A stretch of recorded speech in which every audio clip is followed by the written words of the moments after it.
This is the Louie T Network.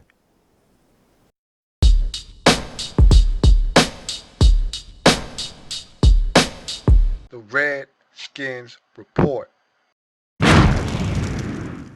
Welcome, all my fellow Redskin brethren and sistren. I am your man and resident Redskins fan, Lou. Thank you for joining me here on the Redskins Report. It's been a while. I haven't properly put this season to rest, so let me take the opportunity to do that now. It was a disappointing season, 3-13. None of us expected that outcome this season, but that's what we got.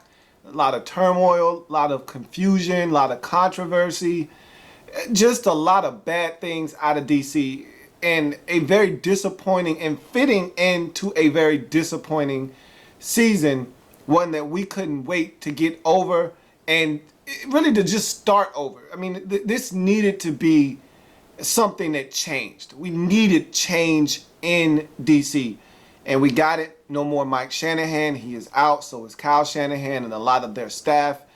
The Redskins retained some of their staff, and on January the 9th, we found ourselves the 8th Redskins head coach in the last 14 years, that being the entire tenure of the Daniel Snyder era. So a lot of turnover in a very short period of time here in the nation's capital. But this was one of the most anticipated changes because, let's face it, this team had a lot of build up to the 2013 season, and it was one of the most disappointing seasons for a lot of Redskins fans because after winning the division and having so much success and all the fanfare of Robert Griffin III, for us to come out and lay an absolute egg the way we did, I mean, it was a catastrophic season and a epic meltdown by the Redskins. And so Mike Shanahan was a big reason why this season did not work out, why we were a laughing stock of the league once again.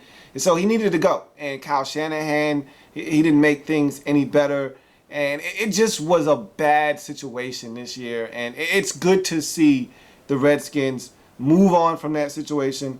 And the thing about this hire that I like the most, and before I get into the actual hire and I'll break it down, I have a little system that I went by when looking at this hire. Before I even get into who we hired and all of that, I want to talk about the process that we went about hiring our new head coach, because I thought it was unique for us. You know, if this were a Green Bay Packers hire or a Pittsburgh Steelers hire or a Baltimore Ravens hire or an Indianapolis Colts hire or the New England Patriots having to hire a head coach for the first time in a long time, then this would be ho-hum. You'd yawn and you'd scoff at this as another move made by a franchise that gets it. But when the Redskins go about it in a professional way, it's breaking news because we don't do things the right way. We do things in a way that looks like we're trying to make a big splash and we're trying to win the offseason, and that's getting old. If you're a Redskins fan, the way we went about this hire should make you proud. You should be like a proud papa whose son finally made it, to see this organization growing up before your eyes, because the hierarchy is in place, it's intact, it's the way it's supposed to be. Okay, now you might not agree with the people that are in charge, but it's the way it's supposed to be set up. You got your owner at the top who does his best to stay out of the affairs and the daily football operations that you do not see, that you do not hear in Daniel Snyder. That's the way that's supposed to operate. You have a setup where the general manager, in our case Bruce Allen, is handling the daily operations. He's the one in control of this coaching search, and he's going to be in control in conjunction with Morocco Brown and Scott Campbell. And so you got to feel good that we actually have a system in place to find players, find talent, bring them onto this roster, to find a head coach. Everything seems to be fitting into slots the way it's supposed to. There's a chain of command, something that we've lacked in DC for a very, very long time. And so it seems like things are starting to get where they need to be. And they're starting to run this like an official NFL outfit. So you should be happy at the way this search was conducted. You should also be well aware of the fact that this coaching search was done correctly by the Redskins, but it was already predetermined. I don't know what your feelings or your notions, preconceived, whether they are or not, were on this subject matter. But I'm telling you, I'm here to tell you, as a Redskins fan, and we're family. We're all family. We all get it. I don't sugarcoat anything. This was preconceived. London Fletcher came out with a series. And, London doesn't say much. Now that he's a retired player, he feels the need to express himself and say whatever it is, because he's probably going to be a member of the media at some point. And he's already come out and he was texting like crazy. And not texting. He was tweeting like crazy. And he took to Twitter and he was talking about how the struggles of this defense wasn't all a personnel thing. So that lets you know he feels like Jim Haslett did have his hand in some of the struggles of the defense. He felt like having a guy like Raheem Morris being promoted to defensive coordinator, which was once reported, would be a great idea. He loves the energy that he brings to the table. Look, I know as a Redskins fan, a lot of you out there aren't in love with Jim Haslett being retained as some sort of coach on this staff, whether he's retained as the defensive coordinator, whether he's retained as an defensive assistant, or he's the assistant head coach, whatever his title may be.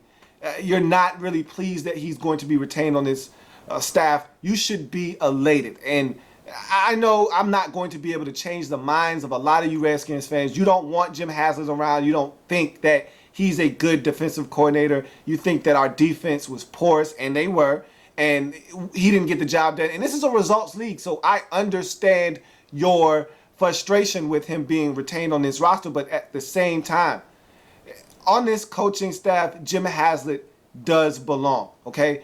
Here's a guy that I have a lot of faith in, and I feel like, and this has already been proven, and this has already been stated, and Haslett himself has said, I was undermined. My credibility was undermined. A lot of the things that I wanted to do as a defensive coordinator, I wasn't allowed to. I was controlled, I was dictated, I was manipulated by Mike Shanahan, and my hands were tied, okay? I didn't get to do a lot of the things I wanted to do defensively. And if you know Jim Haslett and you've watched him and you know his style, he's not a guy that likes to sit on his hands. He doesn't like to sit back like we did against the Cowboys on 4th and 11 and drop into a soft zone coverage and allow teams to pick him apart. He likes to be aggressive. He likes to come after him. We know about 4th and 21 and Dallas picking that up. That's Jim Haslett, and that's the way I like to operate. If you blow something, I'd rather go down guns a-blazing than to sit back on my hands and let a team pick me apart, especially when you don't get pressure on the quarterback. And that's Jim Haslett's style, to come after teams and make them beat us. And so you got to wonder how much of what happened defensively last year was Mike Shanahan's doing, how much of it was Jim Haslett. There's a reason why he was retained on this staff, okay? All the people that they felt like were in the wrong, that were a part of the problem last season, they got rid of them. That they thought were toxic and were polluting the situation in Washington. They got rid of those guys. And Jim Haslett, Raheem Morris, Sean McVay, all of those guys weren't a part of the problem, at least in the eyes of the Redskin upper management. And so that's why those guys were retained. That's why they're around. And so Jim Haslett is welcomed in my eyes. Again, a lot of you out there probably don't feel that way. I can't blame you. But again, I think that was a good move to keep him around. And if he is, in fact, the defensive coordinator, I think he'll excel, and you'll see why he was retained here in the near future. But that aside, this hire was done the right way, and the Redskins knew exactly. And London Fletcher, and I was talking about this previously before I went off on a tangent, London Fletcher came out and tweeted that the Redskins knew who they were going to hire before they hired him. He said that this was the job of new Redskins head coach Jay Gruden's to lose. It was his job to lose. If he wanted this job, it was his for the taking. And London Fletcher said that, keeping some of the guys around on the staff was cheaper for the Redskins than going out and hiring a brand new staff. And so you had to know that they were going to retain some of these guys on the roster, or the coaching staff.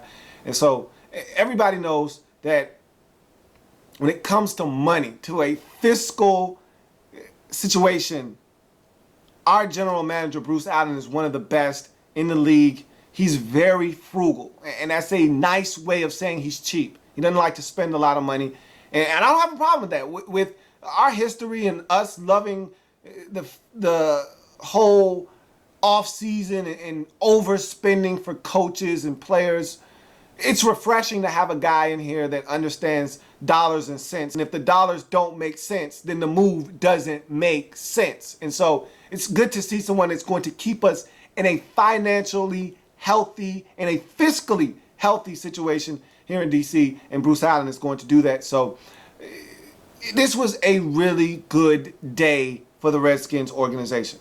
And let me tell you, this coaching search, and London is totally spot on here. They predetermined who they wanted with this coaching search. You had to think something was fishy with our coaching search when every day the Redskins were linked to a new person that they were, every single day. This Redskins team was in the news for another guy that they were looking to interview for the head coaching position. Everybody under the sun. Special teams coordinators, offensive coordinators, defensive coordinators, college coaches, you name it. We stopped nothing short of high school coaches in our search. And you had to know that something was wrong with that. You didn't hear every single team with an opening attached to every single coaching name that was out there except the Redskins. Everybody you could think of, all the coaches on the Cincinnati Bengals staff were tied to the Redskins job.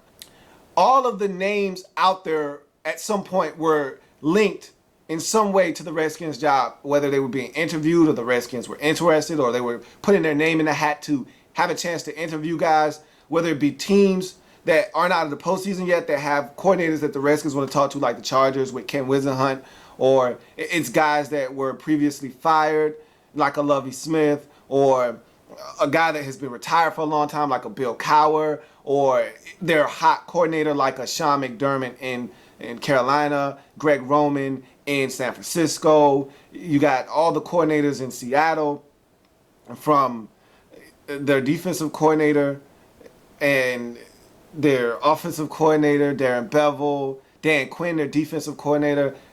We went through the whole gamut. We even looked at the Cowboys special teams coordinator. And so we were all over the place. We were talking about James Franklin from Vanderbilt. We were all over the map here. We interviewed Perry Fuel.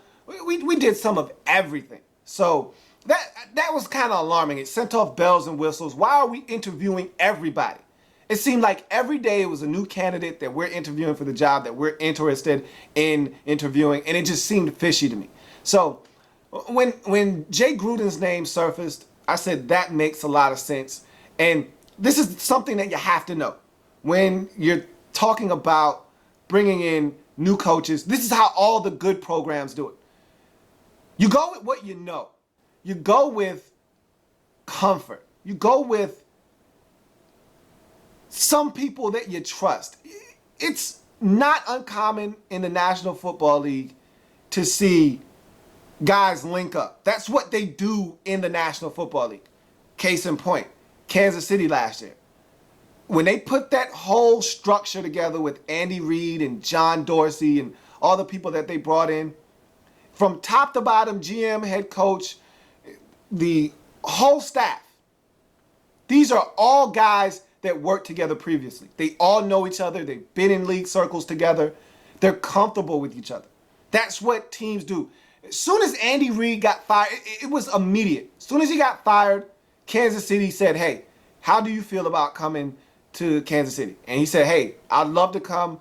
Let me call up John Dorsey and a couple of my buddies and see what they're doing, see how they feel about moving to Kansas City, and we'll make this thing happen. And that's what happened. General manager, a player of personnel, all the way down. They all got together. They all linked up. They all went to Kansas City. Andy started calling up all of his coaching buddies, got them all in one room and said, hey, let's make this thing happen in Kansas City. Next thing you know, he's the next head coach of the Kansas City Chiefs. John Dorsey, his buddy, is the GM in Kansas City. And they got the whole gang back together.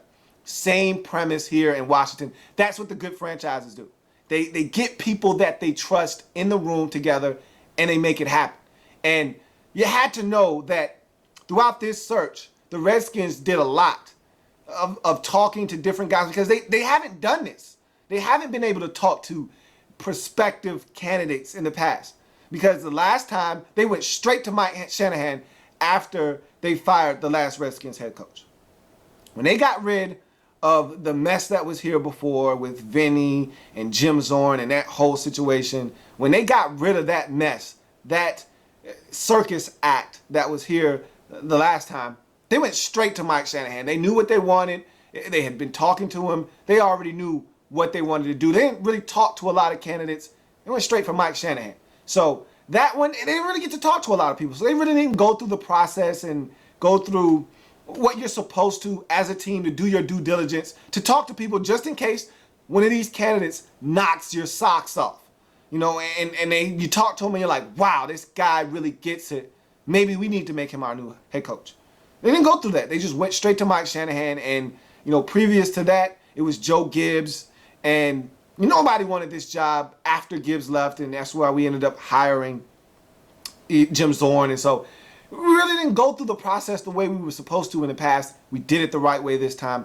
And so what struck me as odd was the fact that we were interviewing everybody. I always thought there's someone that the Redskins are targeting, and they can't talk to him right now because he's in the playoffs.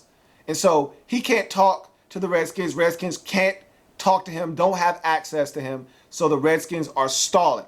They're talking to everyone they can to just eat up time so that this fan base knows that they're doing their due diligence, so that Daniel Snyder feels comfortable with this search, that we are actively going out and pursuing candidates, and kind of just to save face, to say, hey, we're doing something. We're not just sitting on our hands. We're not twiddling our thumbs. We're doing something. We're being proactive here. But the whole time, this was a front for them to stall so that they could either talk to, and I'm thinking it was one or two guys.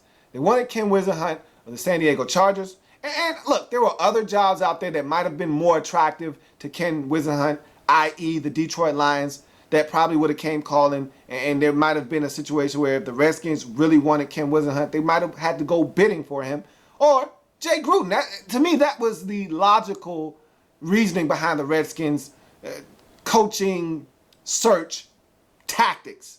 With all these searches, all these interviews, all these inquiries, they were stalling to talk to one of two guys. And the Chargers just so happened to win.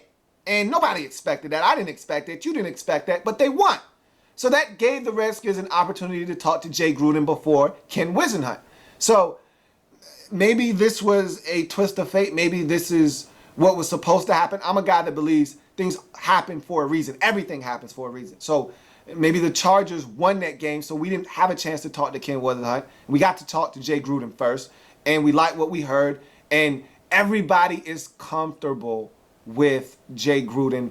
This is all from this Tampa Bay Buccaneers tree, starting from the top with Bruce Allen and all of the guys that have been retained on the staff. There's a reason why the select few that are around are around. Jim Haslett, Raheem Morris, Sean McVay, all have ties to Jay Gruden. He's comfortable with these guys. He trusts these guys. And so there's no qualms about them remaining on the staff. You know how we did it in the past where we had the coordinator already before we had the head coach, which is ass backwards. Nobody does it that way. Nobody says, hey, you're our new head coach and you got to take this coordinator with you and you don't have a choice. You don't have any say so. He's going to be your offensive coordinator. Nobody does it that way. That's not the way you do business here in the National Football League. And so it was refreshing again to pick the coach, have the GM in place, pick the head coach and say, hey, you go out and you go pick your coordinators. These guys are going to remain on the staff, but you know these guys, you want these guys, you trust these guys. Now, we don't know what their coaching titles will be. If you watch the presser, he said that, hey, I love Sean McVay, good for him, but I haven't made anybody my offensive coordinator yet. I haven't made anybody my defensive coordinator yet. I need to interview guys. There are a lot of guys out there looking for work that I trust, that I want on my staff, that have contacted me, that are interested in coming onto my staff. And so I need to handle that first before I'll tell you and make any final decisions right now. Everything has been a whirlwind, and I just need time to process everything, talk to some other guys. You'll know soon enough who the offensive coordinator is, who the defensive coordinator is, who the quarterback's coach will be, who the receivers coach will be, tight ends coach, running back coach. You'll know all of those things over the next week or two. Everything will start to fit into place. So that was refreshing as well. But this search was predetermined. Okay? The one thing you must know as a football fan is that people in the front office, coaches, GMs, presidents of operations, player of personnel, you got to know they like to be comfortable. And this isn't just an NFL thing. This isn't just a sports thing. This is people in general. They like to be comfortable. You know what makes people comfortable? Things they know. People they trust. The ability to look to your left and know that you can trust that guy, and look to your right and know that you can trust that guy. The unknown scares people. When you don't know something, you become afraid. When you don't know something, when you don't know somebody, you don't know what you're getting out of that person, then there's the element of the unknown. And when you don't know something, you're a little less comfortable and a little less confident in what you're doing. So when coaches are sought out, when GMs go and look for coaches, they want to get coaches that they have familiarity with a lot of times. They want to get coaches that they know, that they trust, that they say, hey, I know what this guy's work ethic is. I know what this guy's philosophy is. I know what he's going to bring to the table. And I know what his staff is going to bring to the table. I know I can trust these guys to work around the clock to put the best product on the field. I trust these guys. And that's what happened in DC with this coaching search. They put a lot of people in the room. Hey, I know this guy from Tampa Bay 11 years ago when his brother was the head coach and he was one of his assistants. I know this guy. I trust this guy. I know his work ethic. I know he's a football junkie. I know what he's going to bring to the table. I trust him. I trust Sean McVay. He's the son of Jim McVay, the ex-GM in Tampa Bay. I trust that guy. I know his son. I know the work ethic there. I know the pedigree. I know what he's bringing to the table. I know Jim Haslett. He was on the staff. He's been around football circles. He's worked with me before. He's worked with Sean McVay before. He's worked with Jay Gruden before. We all know each other. They all know each other. They all know what they're getting themselves into. So this whole situation was set up. Now that that's out of the way, let's welcome Jay Gruden to the family. Jay Gruden, the next head coach of the Washington Redskins. I think this is a wonderful hire, and I'll talk about the hire itself. And again, I'm going to wrap this up here shortly, but I had to lay down the backstory behind that. And so now we arrive at our new head coach, Jay Gruden, ex-coordinator of the Cincinnati Bengals. He did a wonderful job out there with Andy Dalton, a second-round pick, took him to heights that a lot of us probably didn't think Andy Dalton could reach in the National Football League. Got a lot out of that guy, but there are limitations there. And as you have seen over the last 3 years when they've gotten to the postseason, there have been some snags. They haven't been able to advance. But he's done a great job with that offense. He's done a great job of getting the most out of players in that offense. And most importantly, he's a people guy. Let's get to my rating scale for this pickup of Jay Gruden as our next head coach, because this is essentially how I feel about this move. So Washington head coaching change. And this is how I feel about this move, and I'm going to get straight to the point and get out of here. I don't want to keep you here much longer than I already have. So I want you to give me some feedback. I'm on a scale of 1 to 10 on some different factors as to how I look at this hire.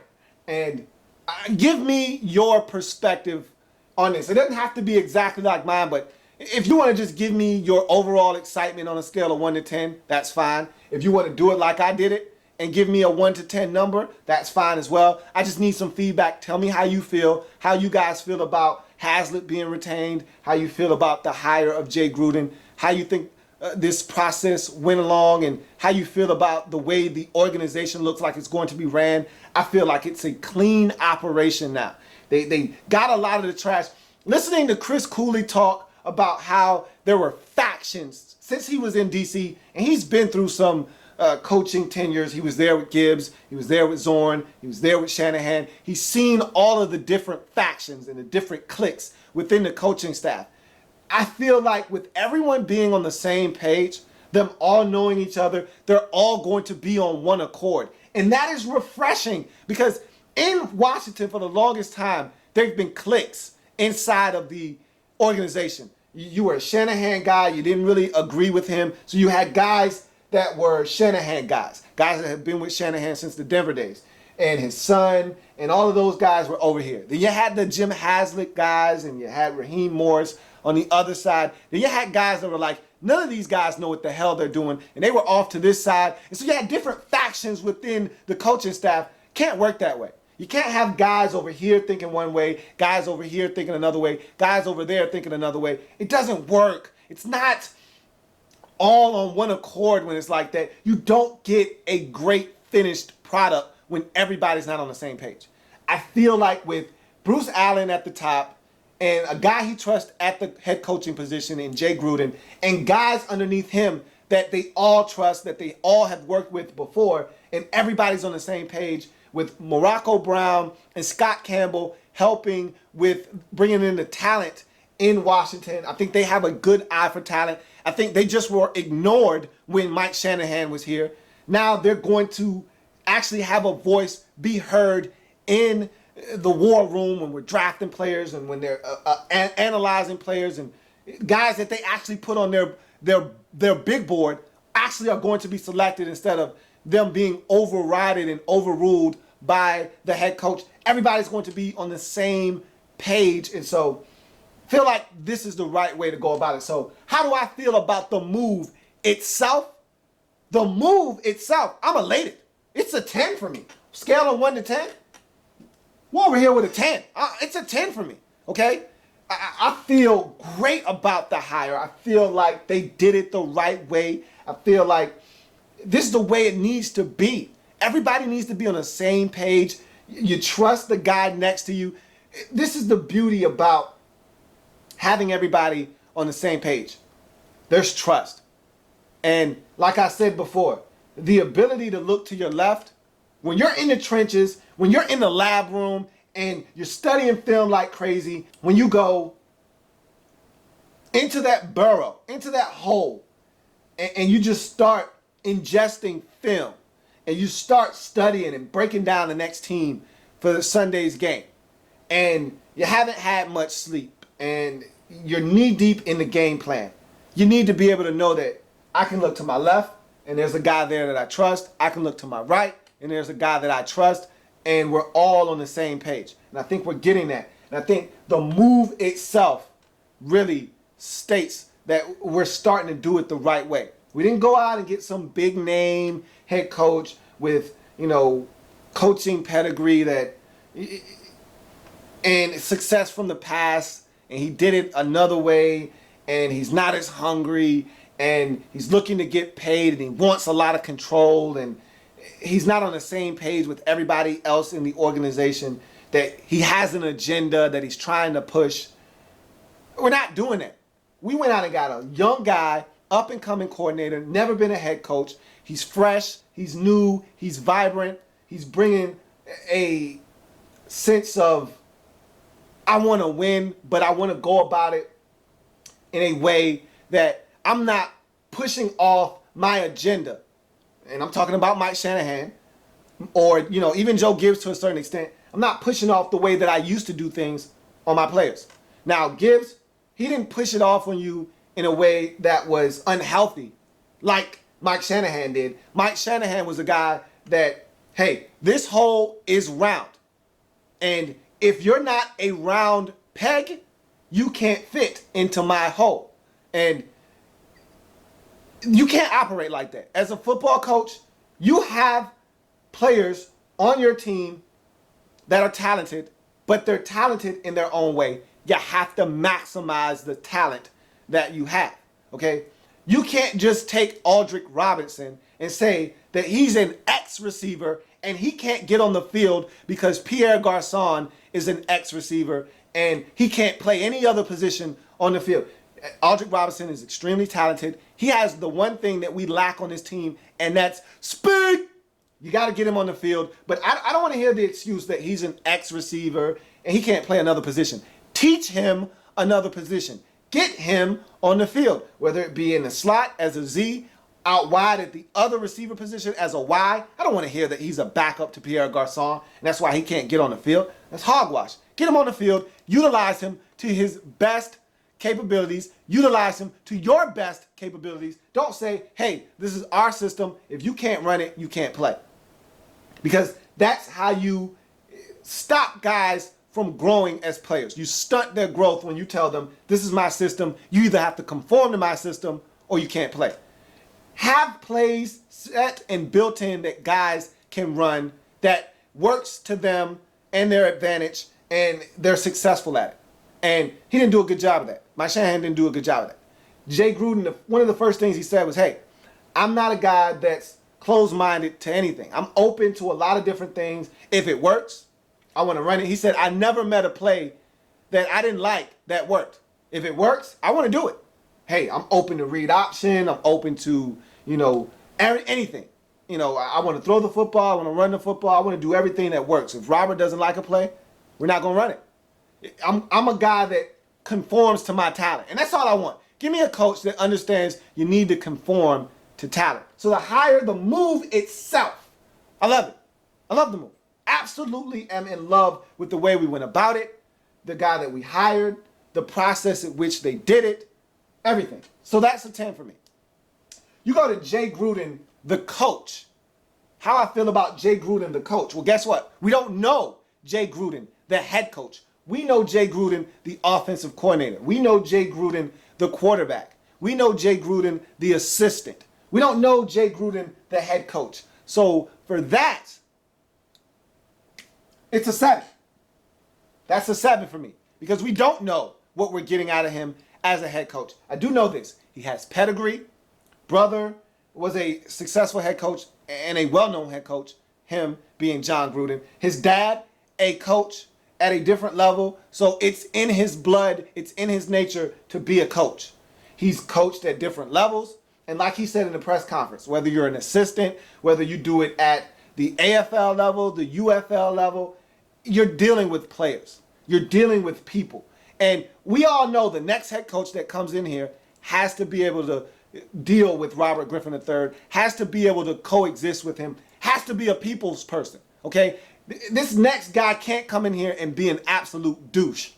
Because if it doesn't work, and he's a guy that has a huge ego and he clashes heads with players, especially Robert Griffin III, we're going to wind up in the same situation that we were in the last time. And you need a strong-willed coach, somebody that's not a punk. This guy right here is not soft, okay? He's a hard ass. That's what we need. We need a guy that's going to come in, be firm, be strong, but also be fair. And I think Jay Gruden is all of those things. So I feel like Jay Gruden, the coach, he's a people's person. He's a guy with coaching pedigree. He understands the nuances of what it's going to take to be a coach. Now, what does he do as a coach? We don't know. Haven't seen that. Haven't seen him as a head coach. Haven't seen him in that capacity. So the unknown has to scare you just a bit. It's a 7 for me. Love to know how you feel about that. But we go to my last and final category, Jay Gruden, the play caller, because he did say in the presser that he's going to, in fact, call the offensive plays. And that's his staple. That's the thing that made him an attractive head coach, is the fact that he's a guy that's involved with the offense. And so Jay Gruden, the play caller, I'm not totally in love with, okay? From that standpoint, I'm not in love with this guy. And here's why. I've watched him very closely because I was a guy that had high hopes for the Cincinnati Bengals. I thought they were going to do a lot of things this season and do some big things. And it didn't happen. It didn't come to fruition, but I watched this team closely, so I know a lot about Jay Gruden. I watched Hard Knocks. I watched this team evolve from where they were to where they are now, and he was a big part of that. Last 3 years, this offense has come a long way. He was a part of that. And Jay Gruden, the play caller, loves to throw the football. What was the problem with the last offensive coordinator we had in Kyle Shanahan? The last play caller that we had in Kyle Shanahan? He loved to throw the football. Jay Gruden's no different. Now, he has different ways of going about it. He's going to call screens. He's going to call hitches. He's going to call bubble screens. He's going to call a lot of plays to get the football out of the quarterback's hand, to get him in the rhythm, to get him comfortable. But he's also going to push the ball down the field, and we're going to throw the ball a lot. And if you thought it was bad when Kyle was here, don't be surprised if Jay has some games where the running game isn't as prevalent as you would like it to be. He's a guy that wants to throw the football. He's an ex-quarterback. And you got to know, when a guy plays the quarterback position, he's going to be predisposed to wanting to throw the football. That's what he knows. That's what he likes to do. That's what he used to do. So don't be surprised. Kyle Shanahan, ex-college quarterback, he wanted to throw the football a lot. Jay Gruden, ex-quarterback in the AFL, ex-college quarterback, ex-high school quarterback. He's a guy that's well accomplished at the quarterback position, one of the best quarterbacks in AFL history. He wants to throw the football. So, yeah, he's going to run the football. He ran it in Cincinnati. But guess what? I watched this guy set Andy Dalton up for failure on a particular play. First and goal from the 1 yard line, he decides to throw a back shoulder fade to A.J. Green in the end zone. It's picked off by the Ravens. Now, could Andy Dalton have thrown a better ball? You betcha. Could A.J. Green have fought for the ball better? Absolutely. Why are you calling a pass from the 1 yard line, first and goal, back shoulder fade, when your running back on the previous play gained 7 yards on a beautiful run to get you down to the 1 yard line, and you're gashing the team on the ground? Why are you throwing the football at the 1 yard line? I don't know. That's a question you would have to ask Jay Gruden. They threw it. It got picked off. Could have changed the complexion of that game. You ask yourself, playoff game. San Diego Chargers. You played this team earlier in the season, week 12. Rushed for almost 200 yards on them. Dominated the game on the ground. Dominated the time of possession, which is big for the San Diego Chargers. You won the game by 7 on the road in San Diego. You go to the playoff game. You throw the ball in inclement weather, less than ideal conditions. You throw the ball almost 2 times as many times as you run it in a game that wasn't out of reach. You didn't have to throw the football because you were behind. You were in the football game. You decided to put the running game to rest and air the football out. Your quarterback struggled. He turned it over. You lose the football game. You don't run the football enough.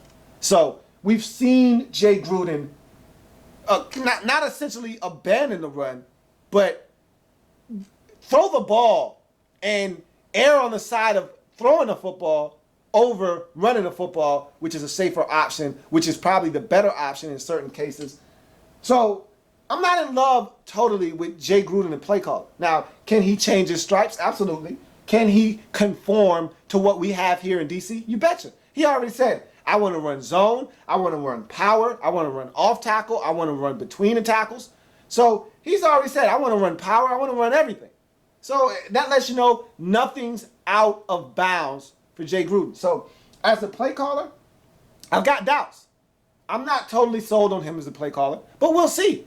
You know, look, I'm not going to judge him on his past. I just want to see, just like he said when he came here, I don't care about what happened here before, which he can't totally say, and they kind of jumped on him during the press conference about that, but I'm with him. I don't care about what happened with Mike Shanahan and that whole saga. You definitely want to learn from that. You don't want to be doomed to repeat the past. You learn from the past and you move on. But what happened in the past is the past. We're going to evaluate this roster, see what guys belong, see what guys are dead weight, shed ourselves of that dead weight, guys that have contracts that are up that we want back, bring those guys back, and then we'll move forward with the draft and free agency and those things. But as a play caller, for me right now, he's at a 4. He's at a 4 for me. Because I've seen some inconsistencies and some things that could rear its ugly head here in DC. Again, not here to jump to any conclusions, not here to rain on anybody's parade. If you look at the 3 different categories I have and you go back to some basic elementary math, I'm asking you to add up these 3 categories. Move itself, 10. That's 10. Okay? Now, this is where, and look, I know a lot of you out there aren't math wizards. Not asking you to be, I'm just asking you to do some second grade math here. Jay Gruden, the coach, that's a 7. 10 plus 7, 17. Jay Gruden, the play caller, that's a 4 for me. I'm not totally sold on him as a play caller. That's a 4. 10 plus 7, 17 plus 4 is 21. Then I want you to go to the 3rd grade now, divide that by 3, and you get 7. So, this overall higher for me is a 7 right now. It's a 7. That's what I feel right now. I'm not jumping over the moon, but I'm excited for the prospects of this team and the way that they're conducting business. That's what I'm the most excited about. I like Jay Gruden as a person. I like the type of fire that he has. I like that he has a nasty mouth, that he's a guy that's going to get in your case. When you mess up and you repeatedly mess up, he's going to let you know about it. I watched Hard Knocks. I was sold on Jay Gruden then as a guy that's potentially going to be a head coach in this league. And so for him to get an opportunity, I feel like it's deserved. I feel like it's overdue. Now let's see what he's able to do with it. There's some things that he's going to have to work on. But as a leader of men, as a people person, I think he gets it. And so now what I'm interested to see is how this roster is overhauled, what guys are retained. We have a lot of guys that are coming up on free agency that I would love to retain, and how we attack the draft. I have a sort of feeling like we need to do some things in the draft, and I'll address that at a later date and time. And then I want to see how they go out and attack free agency. So we'll see, because before we can even talk about his play calling or anything, we need to see how this roster is going to shape out. So that's how I feel about Jay Gruden and this hire. I want to know how you guys feel. Give me some feedback. Can't wait to hear your response to the hire, how you feel about it, how you feel about the way they went about it in this process, all of that jazz. So it's going to do it for me here. And look, you know I'm a Redskins fan, etched in burgundy and gold. My Redskins spirit will never die. My Redskins spirit will never fold. Till we meet again, hail to the Redskins. You take care. I'll see you in a bit. Let's hear your feedback. We got ourselves a new coach. Welcome to the family, Jay Gruden.